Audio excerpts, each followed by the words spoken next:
આપણે છેલ્લા લેક્ચરમાં શાંત ગણ, અશાંત ગણ, ખાલી ગણ, એકાકી ગણ વગેરે આવા ગણોની ચર્ચા કરી હતી અને આ ગણો તેમાં આવેલા ઘટકોની સંખ્યાને આધારે આપણે આ જુદા જુદા ગણને નામ આપ્યા હતા અને એની વ્યાખ્યા જોઈ હતી. તો હવે આગળ આપણે સમાન ગણ એક વ્યાખ્યાયિત કરીએ અને પછી સ્વાધ્યાય 1.2ના એક્ઝામ્પલ્સ ડિસ્કસ કરીએ. તો સમાન ગણ એટલે શું? તો એવા બે ગણ કે જેમાં એકના એક જ સભ્યો આવેલા હોય, ગણ એનો દરેક સભ્ય ગણ બીમાં હોય અને ગણ બીનો દરેક સભ્ય ગણ એમાં આવેલો હોય, તો આ બે ગણ એને સમાન ગણ કહે છે. પણ તેને આપણે જરા વ્યાખ્યામાં લખી નાખીએ તો સમાન ગણ અને વ્યાખ્યા: જો ગણ એ અને ગણ બી ના સભ્યો યથાર્થ રીતે ગણ એ અને ગણ બીના સભ્યો યથાર્થ રીતે એકના એક જ હોય, યથાર્થ રીતે હું શબ્દ જોઈ લઉં, એકના એક જ હોય તો ગણ એ અને ગણ બીને સમાન ગણો છે તેમ કહેવાય. જેને સંકેતમાં એ બરાબર બી વડે દર્શાવાય. તો આ થઈ વ્યાખ્યા સમાન ગણની. તો જો ગણ એ અને ગણ બીના સભ્યો યથાર્થ રીતે એકના એક જ, આ એક નવો શબ્દ છે કે યથાર્થ રીતે એકના એક જ હોય. મતલબ યથાર્થ રીતે એકના એક જ હોવા મતલબ કે ગણ એ, આ ગણ એ આપેલો છે અને ગણ બી, આ ગણ બી આપેલો છે. તો અહીંયા એક સભ્ય આવેલો છે તો એ જ સભ્ય પાછો અહીંયા પણ હોવો જોઈએ અને ગણ બીનો કોઈ પણ એક સભ્ય લઉં તો એ ગણ એમાં પણ હોવો જોઈએ. એનો મતલબ એવો થયો કે ગણ એ અને બીમાં યથાર્થ રીતે એકના એક જ સભ્યો છે. તો હું ગણ એ અને બીને સમાન ગણ કહીશ અને ગણ એ અને બી જો સમાન ગણ હોય તો એ બરાબર બી આવી રીતના દર્શાવાય. એક ઉદાહરણ આપવું. ઉદાહરણ તો કે હું લખું છું કે એ બરાબર છે આપણી આગળ એ બી અને સી અને હું બી બરાબર લખું છું એક્સ કે જ્યાં એક્સ એ અંગ્રેજી મૂળાક્ષરોના પ્રથમ 3 અક્ષરો છે. તો આ જે ગણ આપેલો છે એ ગુણધર્મની રીતના વ્યાખ્યાયિત થયેલો છે. Okay, let me start just light.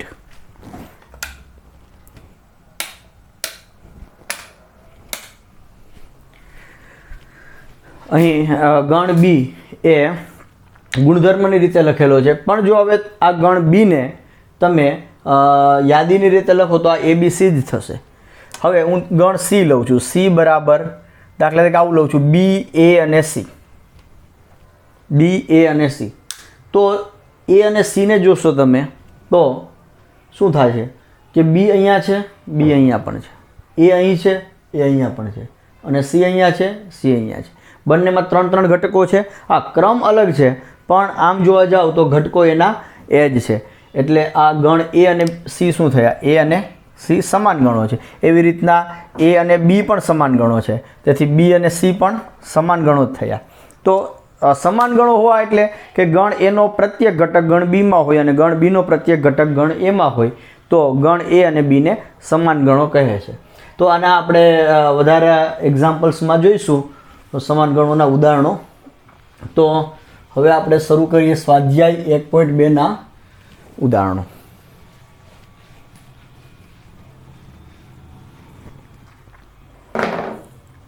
તો સ્વાધ્યાય 1.2માં પહેલો એક્ઝામ્પલ છે, નીચેનામાંથી કયા ગણ ખાલી ગણના ઉદાહરણો છે તે નક્કી કરવાનું છે. તમને 4 ગણ આપ્યા છે, શબ્દોમાં આપ્યા છે, અને બે ગણ તમને યાદ, બે ગણ છે એ તમને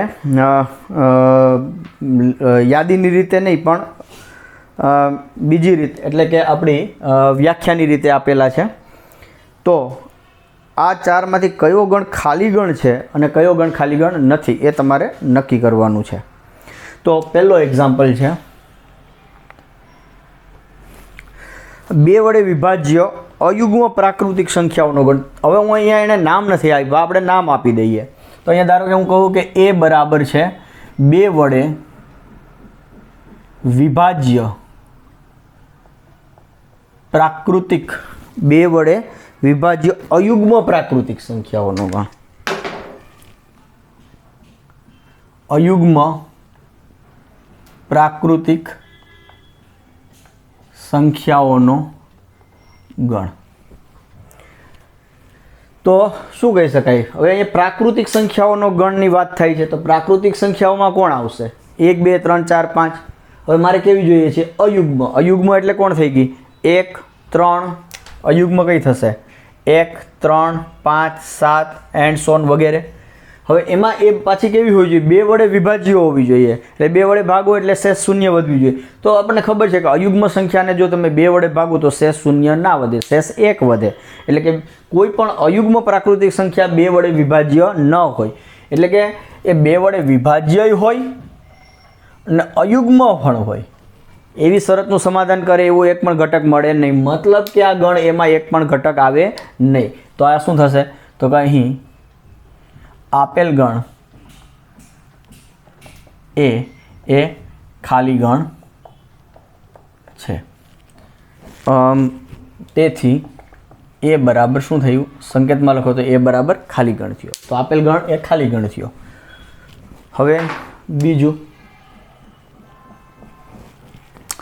યુગ્મ અવિભાજ્ય પ્રાકૃતિક સંખ્યાઓનો ગણ. એને હું બી નામ આપું છું. બી બરાબર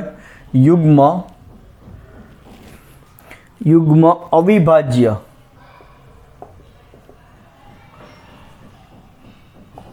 પ્રાકૃતિક સંખ્યાઓનો ગણ. તો શું થઈ શકે બીમાં? તો કે અવિભાજ્ય પ્રાકૃતિક સંખ્યાઓ જોઈએ છે. અવિભાજ્ય પ્રાકૃતિક સંખ્યાઓ કઈ છે? તો કે 2 3 5 7 વગેરે વગેરે. તો એમાં પાછી મારે યુગ્મ જોઈએ છે. તો આપણે જાણીએ છીએ કે યુગ્મ અવિભાજ્ય સંખ્યા એક જ છે, તે છે 2. તો તેથી અહીંયા મને બી બરાબર શું મળશે? 2. તો આ બી એ એકાકી ગણ થયો, સિંગલટન સેટ. એમાં એક સભ્ય છે એટલે આ ખાલી ગણ નથી. તો આ ખાલી ગણ નથી. તો તેથી આપેલ ગણ બી એ ખાલી ગણ નથી. ઓકે, નાઉ થર્ડ એક્ઝામ્પલ. થર્ડ એક્ઝામ્પલ તમને ગુણધર્મની રીતના ગણ આપ્યો છે, એને હું સી કહું છું. કે છે કે એક્સ કે જ્યાં એક્સ એ પ્રાકૃતિક સંખ્યા છે, એક્સ એ પ્રાકૃતિક સંખ્યા છે. પછી બીજી શરત છે એક્સ એ 5 કરતાં નાની અને એક્સ એ 7 કરતાં મોટી છે. તો એવી પ્રાકૃતિક સંખ્યા કે જે 5 કરતાં નાની હોય અને 7 કરતાં મોટી હોય, તો આવી પ્રાકૃતિક સંખ્યા ના મળે. 5 કરતાં નાની પ્રાકૃતિક સંખ્યાઓ કઈ થાય? 4 3 2 1. અને 7 કરતાં મોટી 8 9 10 એન્ડ સો. તો આમાં કોઈ જ સામાન્ય નથી. એટલે એવી પ્રાકૃતિક સંખ્યા કે આ બંનેનું સમાધાન કરે એવી સંખ્યા મળે નહીં. મતલબ કે એવો એક્સ કે જે આ ગુણધર્મ ધરાવે એવો એક પણ એક્સ નથી. એટલે કે અહીં એક વાક્યમાં લખી દઈએ આપણે, અહીં એક્સ લેસ દેન 5 અને એક્સ ગ્રેટર દેન 7 થાય તેવી કોઈ જ પ્રાકૃતિક સંખ્યા ન હોઈ શકે. તેથી આપેલ ગણ સી એ ખાલી ગણ છે. તો તેથી લખી શકીએ સી બરાબર ખાલી ગણ. તો ચોથું,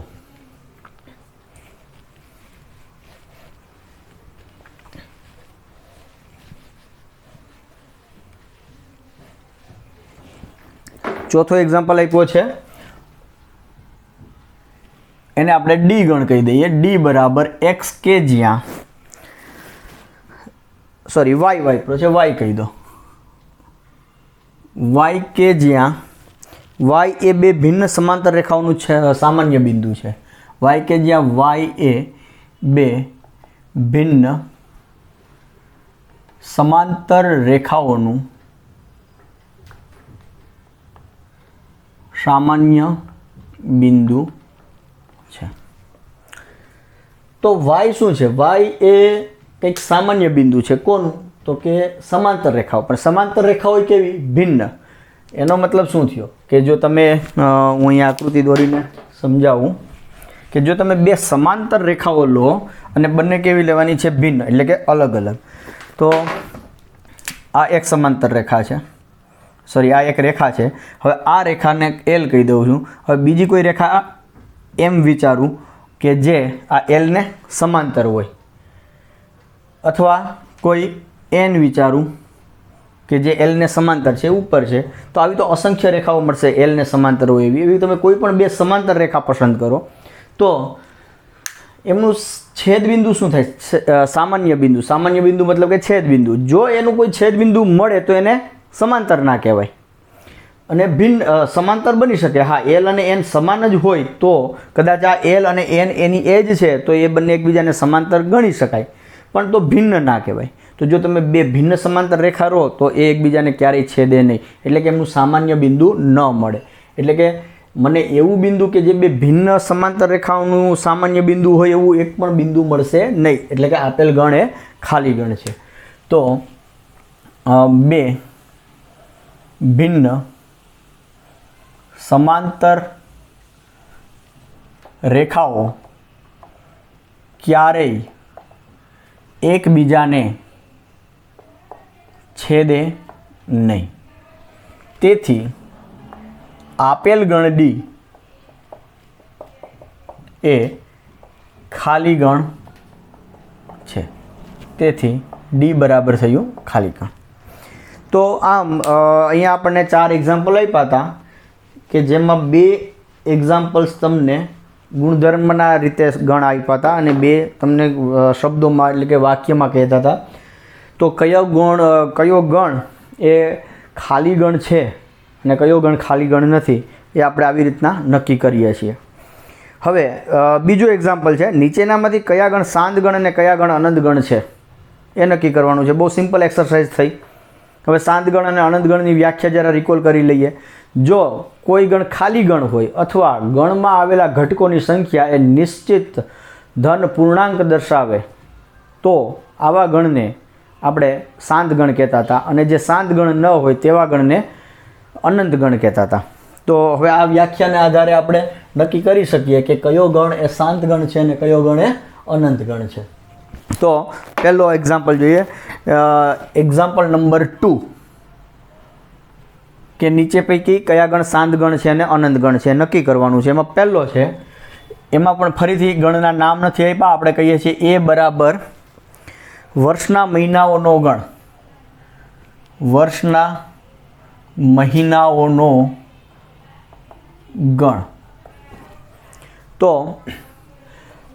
જો હું આ વર્ષનો મહિનો એટલે વર્ષ ગુજરાતી વર્ષ કીધું કે અંગ્રેજી વર્ષ કીધું એ કંઈ સ્પષ્ટ કર્યું નથી, પણ તમે કોઈ પણ વર્ષ લઈ લો, ગુજરાતી અથવા અંગ્રેજી. હવે દાખલા કે હું અંગ્રેજી વર્ષો લઉં તો એમાં પણ 12 મહિનાઓ આવે છે, જાન્યુઆરી, ફેબ્રુઆરી, માર્ચ, એપ્રિલથી, એટલે કે જાન્યુઆરી, ફેબ્રુઆરીથી લઈને ડિસેમ્બર સુધી 12 મહિનાઓ આવશે. એટલે અહીં શું થઈ ગયું? તેથી એન ઓફ એ બરાબર 12. હવે 12 શું બતાવે છે? ગણ એમાં આવેલા ઘટકોની સંખ્યા એ એક નિશ્ચિત પૂર્ણાંક સંખ્યા થઈ. તેથી ગણ એ શાંત ગણ છે. બીજો એક્ઝામ્પલ આપ્યો છે, એને હું આપણે બી કહી દઈએ. બી બરાબર 1 2 3 and so on, 1 2 3 and so on આવું કંઈક આપ્યું છે. તો અહીં એન ઓફ બી બરાબર શું છે? ઇન્ફાઇનાઇટ. આમાં ઘટકોની સંખ્યા 1 2 3 4 5 6 7 એન્ડ સો ઓન ક્યાં અટકીએ છીએ એ કંઈ કીધું નથી. એટલે કે આમાં ઘટકોની સંખ્યા અસંખ્ય છે. તેથી ગણ બી એ અનંત ગણ છે. થર્ડ વન, ત્રીજું આપ્યો છે 100 કરતાં મોટા ધન પૂર્ણાંકોનો ગણ. સી આપ્યો છે તમને, આવો કંઈક છે. એ છે 1 2 3 and so on up to 99 100. મતલબ કે અહીંયા 1 થી લઈ અને 100 સુધી પ્રથમ 100 ધન પૂર્ણાંકો થયા. તો અહીં એન ઓફ સી કેટલા, આમાં સંખ્યા કેટલી થઈ? પહેલો ઘટક, બીજો, ત્રીજો, એમ 100મો ઘટક, એટલે 100 સભ્યો આવેલા છે. જો 100 એ નિશ્ચિત ધન પૂર્ણાંક થયો, તેથી ગણ સી એ શાંત ગણ છે. ચોથો એક્ઝામ્પલ આપ્યો છે, એને હું ધારો કે ABCD નામ આપીએ તો ડી બરાબર કહે છે 100 કરતાં મોટા ધન પૂર્ણાંકોનો ગણ.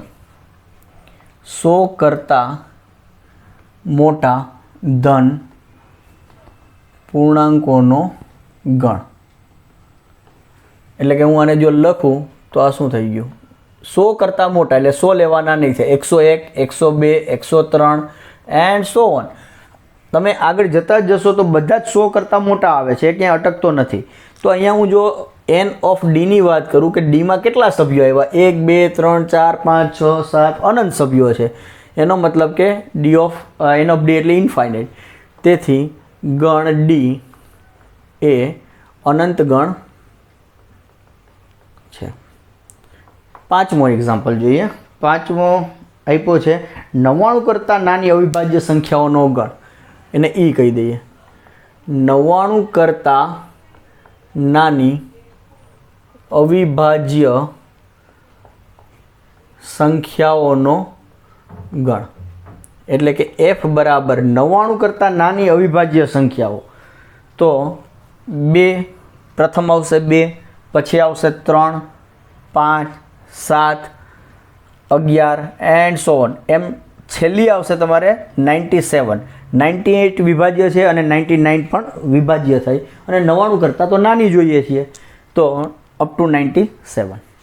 તો આમ જોવા જાવ તો 2 પછી 3 આવે છે, 4 નથી આવતી, 5 આવે છે, 6 નથી આવતી. તો 1 થી 99માં અમુક સંખ્યાઓ આવે છે અને અમુક નથી આવતી. જે અવિભાજ્ય છે એ આવે છે. તો આ ઓબ્વિયસલી 99 કરતાં તો ઓછી જ થઈ. એક્ઝેક્ટલી કેટલી છે એ 2 નંબરનો પ્રશ્ન છે. આ એક તમારું હોમવર્ક થયું કે આવી મને અવિભાજ્ય સંખ્યાઓ કેટલી મળશે એ ગણજો. So that is one interesting exercise કે 1 થી 100માં, 1 થી 99માં અવિભાજ્ય સંખ્યાઓ કેટલી થાય છે. તો એન ઓફ એફ બરાબર શું થશે? એક કંઈક ફિક્સ આંકડો થયો, અને આ ફિક્સ આંકડો એ ડેફિનેટલી 99 કરતાં તો ના, જે પણ કંઈ હોય એ હવે તમારે હોમવર્કમાં કરવાનું છે. કેટલા મળશે એ કેવો થયો? એક શાંત ધન, નિશ્ચિત ધન પૂર્ણાંક થયો. તેથી ગણ એફ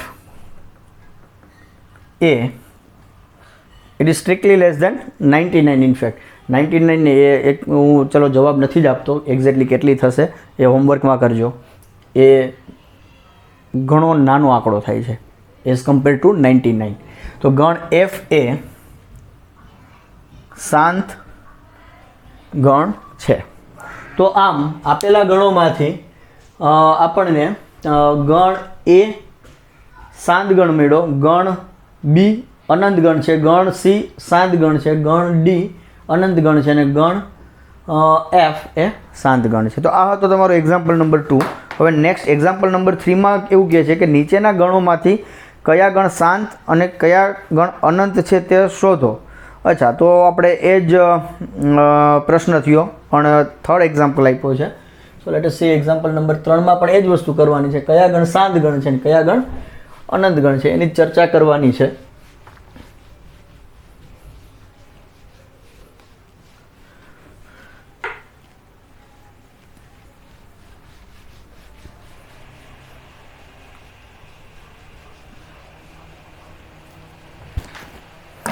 તો એમાં પહેલો છે એક્સ અક્ષને સમાંતર રેખાઓનો ગણ. ચલો હું આને એમને જરા ચર્ચા કરીએ.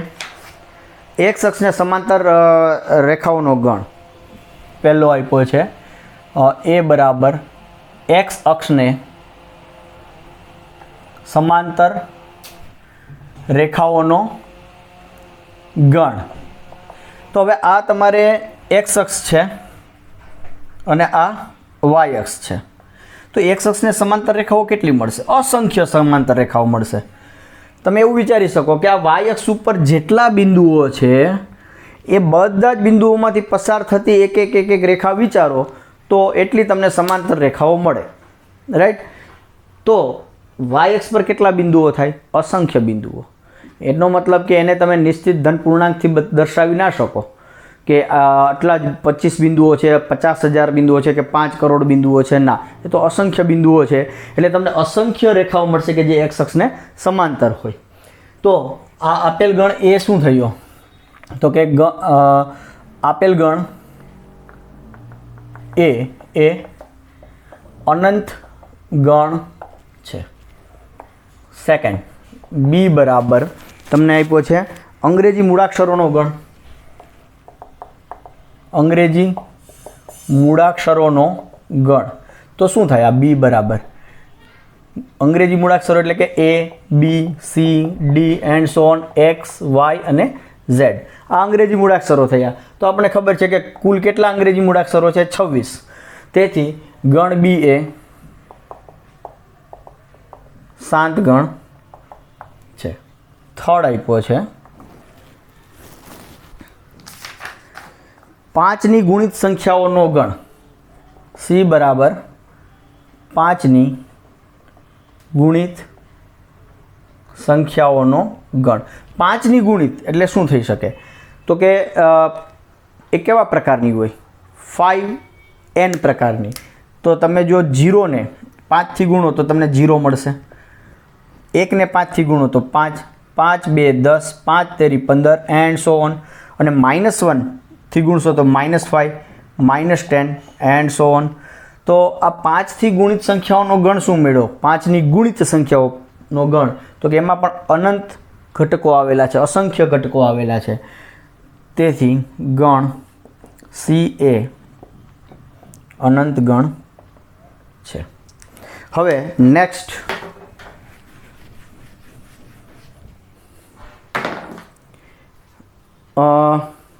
ચોથો એક્ઝામ્પલ, પૃથ્વી પર વસતા પ્રાણીઓનો ગણ. ABCD નામ આપીએ છીએ. ડી, પૃથ્વી પર વસતા પ્રાણીઓનો ગણ. હા, હવે પૃથ્વી પર વસતા પ્રાણીઓનો ગણ. તો અહીંયા પહેલાં તો પ્રાણીઓ શું એ તમારે જરા વિચારવું જોઈએ કે પ્રાણીઓ કોને કહીશું. તો કે મનુષ્ય પણ પ્રાણી થઈ ગયા. સિંહ, વાઘ, હાથી, કૂતરા, બીજા સજીવો, આ બધાને પણ તમે પ્રાણી કહી શકો. તો જો તમે પ્રાણીને ફિક્સ કરી દો કે ઓકે હું આને પ્રાણી કહીશ, તો પછી પૃથ્વી પર કેટલા પ્રાણીઓ છે હવે એ ગણવું કે આજની તારીખે ને આજના આ જ સમયે કેટલા પ્રાણીઓ છે. તો એ આંકડો કાઢવો એ અઘરી વસ્તુ છે. પણ અઘરી વસ્તુ અને ગણ શાંત છે કે અશાંત છે, એ અઘરી વસ્તુ છે એટલે ગણ અશાંત છે કે અનંત છે એવું આપણે નથી કીધું. આપણે તો શું કીધું છે કે જો ગણમાં આવેલા ઘટકોની સંખ્યા કોઈ નિશ્ચિત પ્રાકૃતિક સંખ્યા મળી ગઈ તો એને શાંત ગણ કહેવાય. તો અહીંયા પણ અત્યારને આજની તારીખે આટલા જ વાગે પૃથ્વી પર કેટલા સજીવો છે અત્યારે, તો આ જે છે એ શું થઈ ગયું? એ શાંત ગણ થઈ ગયો. કારણ કે એ ગણવા અઘરા છે, પણ એ 2 નંબરનો પ્રશ્ન છે. ગણવા અઘરા છે એ, પણ એને ગણી શકાય. કોઈક રીતના તમે એને ગણી શકશો. રાઈટ. તો આ જે ગણ છે ડી એ શું થયો? તો આપેલ ગણ ડી એ શાંત ગણ છે. આપેલ ગણ ડી એ શાંત ગણ છે. તો પાંચમો છે ઉગમ બિંદુ 0 0 માંથી પસાર થતા વર્તુળોનો ગણ. એને ઈ કહી દઈએ. ઈ બરાબર ઉગમ બિંદુ 0 0 માંથી પસાર થતા વર્તુળોનો ગણ. ઓકે, તો આને હું જો આકૃતિમાં સમજાવું તો આ થઈ આપણી એક્સ એક્સિસ, આ છે વાય એક્સિસ, ને આ જે બિંદુ થયો એ ઉગમ બિંદુ 0 0. હવે ઉગમ બિંદુમાંથી પસાર થતું એવું મારે વર્તુળ બનાવવું છે. તો તો કેવી રીતના ઘણા બધા વર્તુળો મળશે, પણ એમાંથી હું એક રીત તમને આપું છું કેવી રીતના મેળવી શકીએ. દાખલા કે તમે એક્સ અક્ષ ઉપર એક નંબર પસંદ કરો, ધારો કે મેં 1 પસંદ કર્યો. તો હવે એક ત્રિજ્યા હોય અને એક કેન્દ્ર હોય એવું એક વર્તુળ બનાવો, તો એ તમને કંઈક આવું વર્તુળ મળશે. તો આ એક વર્તુળ મળ્યું. હવે હું બીજો એક નંબર પસંદ કરું છું 2. તો 2 કેન્દ્ર હોય અને 2 ત્રિજ્યા હોય એવું વર્તુળ બનાવો, તો તમને એક આવું કંઈક વર્તુળ મળશે. હવે 3 પસંદ કરો, 3 કેન્દ્ર રાખો અને 3 ત્રિજ્યા હોય એવું એક વર્તુળ બનાવો, તો તમને કંઈક આવું મળશે. તો એવી રીતના આ તો મેં ખાલી પૂર્ણાંક જ સંખ્યા પસંદ કરું છું, એમને કેન્દ્ર બનાવું છું અને એટલી ત્રિજ્યા લઉં છું. તો અહીંયા તમે આવું પણ કરી શકતા હતા કે અહીંયા 0.5 છે, તો 0.5ને કેન્દ્ર બનાવો અને 0.5 ત્રિજ્યાવાળું વર્તુળ બનાવો, તો તમને આવું વર્તુળ મળશે. તો એવી રીતના તમે આમ જોવા જશો તો નાના મોટા એવા તમને ઉગમ બિંદુમાંથી પસાર થતા અસંખ્ય વર્તુળો મળ્યા આ બાજુ. એવી રીતના તમને આ બાજુ પણ મળે છે, ઉપર પણ મળી શકે છે, આમ ક્રોસમાં પણ મળી શકે છે. મતલબ કે આવા અસંખ્ય વર્તુળો છે. મતલબ કે તમે જે પણ કંઈ નંબર વિચારો એટલી ત્રિજ્યાવાળું વર્તુળ તમે બનાવી શકો. ઉગમ બિંદુથી એટલા અંતરે કોઈ પણ દિશામાં એક બિંદુ લઈ લો ને એને કેન્દ્ર બનાવી દો અને તમે જે ત્રિજ્યા પસંદ કરી એ ત્રિજ્યાવાળું વર્તુળ બનાવો, તો ઉગમ બિંદુમાંથી પસાર થવાનું જ છે. તો આવા અસંખ્ય વર્તુળો મળશે. તેથી આપેલ ગણ ઈ એ અનંત ગણ છે. તો આમ આપણે ગણ એ અનંત ગણ થયું. હવે નેક્સ્ટ એક્ઝામ્પલ નંબર 4 છે. એમાં કહે છે કે નીચેનામાંથી નક્કી કરો કે એ બરાબર બી છે કે નહીં. મતલબ કે આપણે 2 ગણ સમાન ગણ છે કે નહીં એ તમારે નક્કી કરવાનું છે. So let us C how can we identify. તો 2 ગણ સમાન ગણની વાત થઈ, તો આપણે સમાન ગણની હમણાં લેક્ચરની શરૂઆતમાં જ આપણે વ્યાખ્યા આપી. 2 સમાન ગણ ક્યારે કહેવાય? તો કે એ અને બીમાં યથાર્થ રીતે એકના એક જ સભ્યો આવેલા હોય તો 2 ગણને સમાન ગણ કહે છે. એટલે કે એમાં જે સભ્યો છે એ જ બીમાં હોવા જોઈએ, બીમાં છે એ જ એમાં હોવો જોઈએ. ઓકે, તો એક્ઝામ્પલ નંબર 4 એની વ્યાખ્યા કંઈક આવી આપી છે. નીચેનામાંથી નક્કી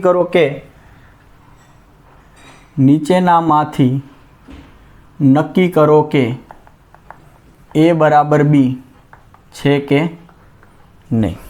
આ તમારે નક્કી કરવાનું છે. તો કેવી રીતના જોઈએ આપણે. હવે એ બરાબર આપ્યો છે, પહેલો એક્ઝામ્પલ છે. એ બરાબર છે ABCD અને બી બરાબર છે DCBA.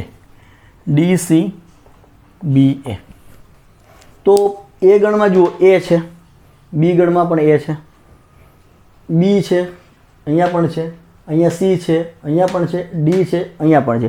પણ હા, ક્રમ અલગ અલગ છે. પણ ક્રમ અલગ અલગ હોય એનાથી કોઈ ગણ બદલાઈ ના જાય.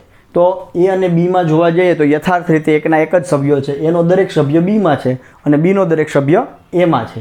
તો અહીં એ અને બીના સભ્યો યથાર્થ રીતે એકના એક જ છે. તેથી એ બરાબર શું થઈ ગયું? બી. નાવ એક્ઝામ્પલ નંબર 2. એમાં આપે છે એ બરાબર છે 4, 8, 12, 16. એ બરાબર છે 4, 8, 12 અને 16 અને બી બરાબર છે 8, 4, 16, 18.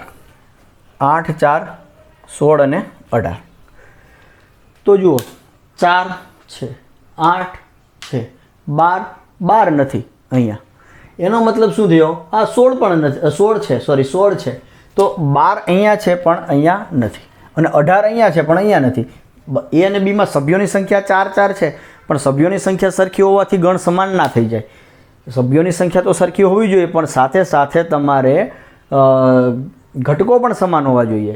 તો અહીંયા લખશું અહીં 12 belongs to A, પરંતુ 12 does not belongs to B. તેથી A is not equal to B. તેથી આપેલ ગણો A અને B સમાન ગણો નથી. ત્રીજો આપ્યો છે એ બરાબર 2 4 6 8 10. 2 4 6 8 10 અને બી બરાબર આપ્યો છે એક્સ કે જ્યાં એક્સ એ યુગ્મ ધન પૂર્ણાંક છે. એક્સ કે જ્યાં એક્સ એ યુગ્મ ધન પૂર્ણાંક છે અને x is less than or equal to 10. Yes, x less than or equal to 10. તો મારે 10 કે 10 કરતાં નાના ધન પૂર્ણાંકો જોઈએ છે અને કેવા? તો કે યુગ્મ. તો એ કયા થશે? 10 કરતાં નાના યુગ્મ ધન પૂર્ણાંકો 2 4 6 8 અને 10. 10 પણ આવી જશે કારણ કે એક્સની કિંમત 10 હોય તો પણ ચાલે. તો 2 4 6 8 10 અને આ પણ 2 4 6 8 10. તો તેથી એ અને બીમાં યથાર્થ રીતે એકના એક જ સભ્યો છે. તેથી શું થઈ ગયું? તેથી એ બરાબર બી. તેથી આપેલ ગણો સમાન ગણો છે. નાઉ નેક્સ્ટ, ફોર્થ.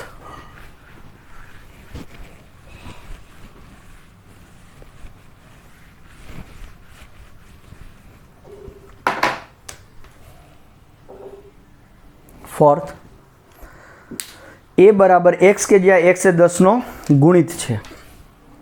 એ બરાબર એક્સ કે જ્યાં એક્સ એ 10નો ગુણિત છે અને બી બરાબર આપ્યા છે તમને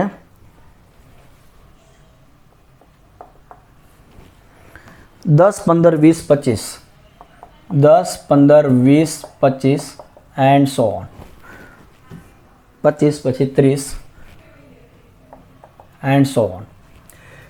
તો ગણ એ અને ગણ બી, ગણ એમાં શું છે? એવા કે જે 10નો ગુણિત હોય અને ગણ બીમાં 10 15 20 25 આવા છે.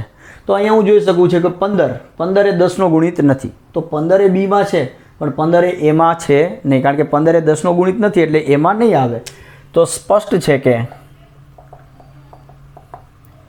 15 એ 10નો ગુણિત નથી. તેથી 15 એ એમાં નથી, પરંતુ 15 એ બીમાં છે. તેથી એ ઇઝ નોટ ઇક્વલ ટુ બી. એ અને બી સમાન ગણો નથી. તો તેથી એ અને બી સમાન ગણો નથી. સો હા, આમાં એક જ ઘટક પૂરતો છે બતાવી દેવાનો કે ભાઈ આ એક ઘટક આમાં છે પણ આમાં નથી, તો એ સમાન ગણો નથી. તમે 25 પણ આ બતાવી શકતા હતા. 10 અને 20 ના કહી શકો, કારણ કે 10 અને 10 20 30 આ બે સંખ્યાઓ છે, 10ની ગુણિત છે અને એ અહીંયા પણ છે. નેક્સ્ટ એક્ઝામ્પલ નંબર છે 5th. તો 5th શું છે? ચલો જોઈએ જરા.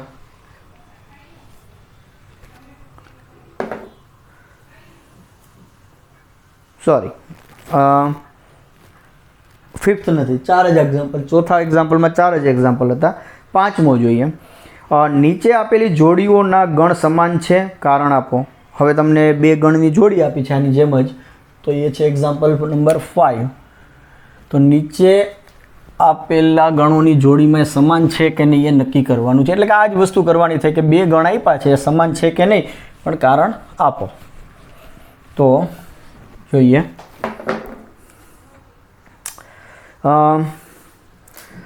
એ બરાબર 2,3. હવે આ જે રકમ છે એ હું લખતો નથી, હું વાંચી જ જાઉં છું. ફરીથી એક વખત કહી દઉં છું કે નીચે આપેલી જોડીઓના ગણ સમાન છે, ક્વેશ્ચન માર્ક, કારણ આપો.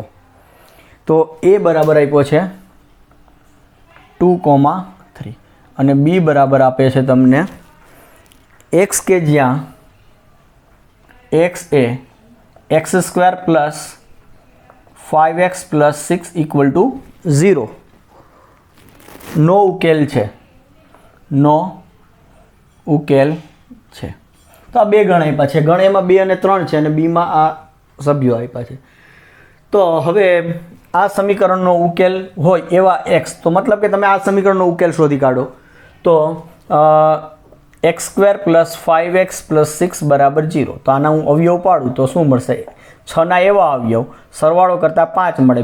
3 2 6 2 વત્તા 3 તો x પ્લસ 2 અને x પ્લસ 3 બરાબર 0. આવા કંઈક અવયવો પડશે. એનો મતલબ શું થયો કે x બરાબર -2 અથવા x બરાબર -3. તો એનો મતલબ તેથી b બરાબર શું થઈ ગયું કે -2 અને -3. તો a બરાબર 2 3 છે પણ b માં -2 -3 છે એટલે a અને b ના ઘટકો સમાન નથી. તો અહીં 2 બિલોંગ્સ ટુ a પરંતુ 2 એ b માં નથી, -2 છે. તેથી a is not equal to b. તેથી a અને b સમાન ગણો નથી. નેક્સ્ટ એક્ઝામ્પલ છે a બરાબર આપ્યો છે તમને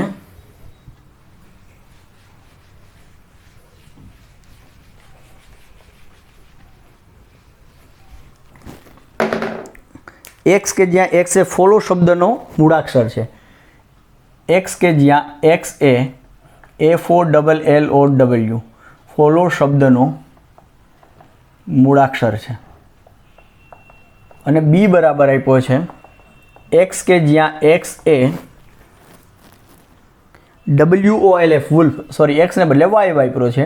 y કે જ્યાં y એ WOLF વુલ્ફ શબ્દનો મૂળાક્ષર છે.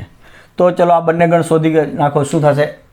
ફોલો શબ્દના મૂળાક્ષર કયા થશે? F O L L પણ 2 વખત છે, આપણે એક જ વખત લખવાનું થાય. O આવી ગયો છે અને W. અને વુલ્ફમાં શું થશે? W O L અને F. 4 અક્ષરો અલગ અલગ છે એટલે 4 એક વખત લખ્યા. તો હવે તમે જો ગણને જુઓ તો F છે, O છે, L છે અને W પણ છે. બંનેમાં 4 ઘટકો છે અને એના એ જ ઘટકો છે એટલે યથાર્થ રીતે એક જ છે. તેથી A બરાબર B. તો આમ A અને B એ સમાન ગણો છે. Next example number 6. Example number 6 એમાં એવું કહે છે કે નીચે આપેલા ગણમાંથી સમાન ગણ પસંદ કરો. નીચે આપેલા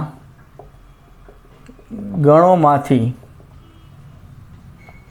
સમાન ગણ પસંદ કરો. હવે નીચે તમને અમુક ગણો આપ્યા છે, હું લખું છું. a બરાબર 2 4 8 12. a બરાબર છે 2 4 8 અને 12. b બરાબર આપ્યો છે 1 2 3 4 2 3 4.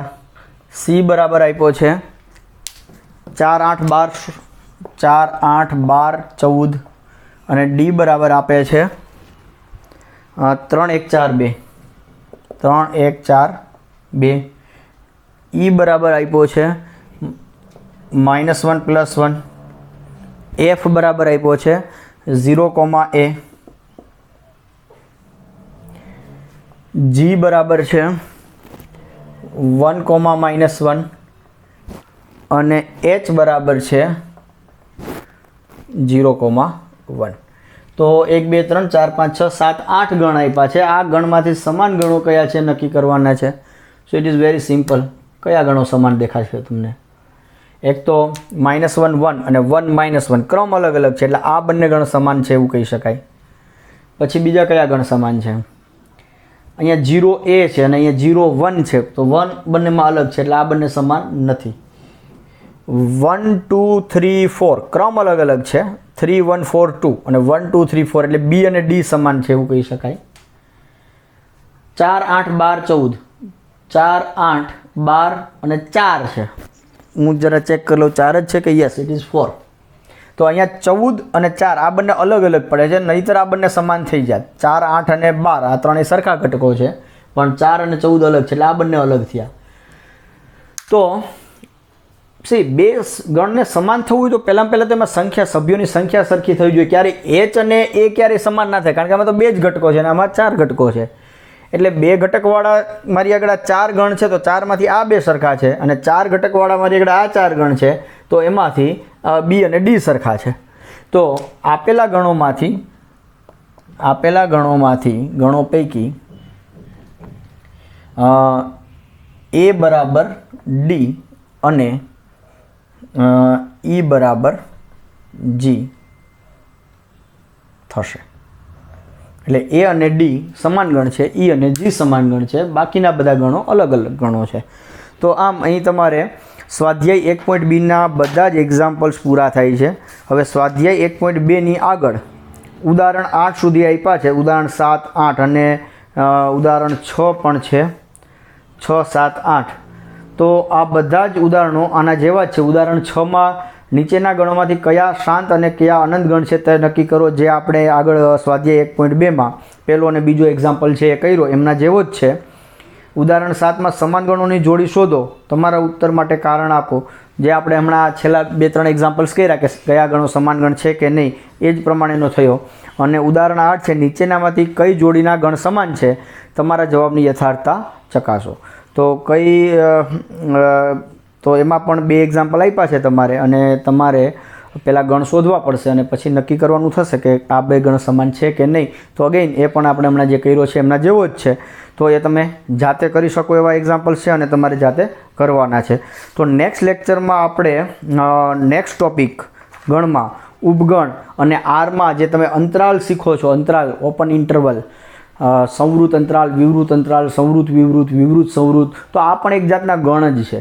એમને આપણે જોઈશું કે આ કેવી રીતના ગણ છે અને એને ગણ સ્વરૂપે કેવી રીતના લખી શકાય. પછી ઉપગણની ચર્ચા કરશું, ઘાતગણ ને સાર્વત્રિક ગણની ચર્ચા કરશું અને ગણ વિશે આગળ ચર્ચા વધારીશું. So we stop this lecture here. So thank you.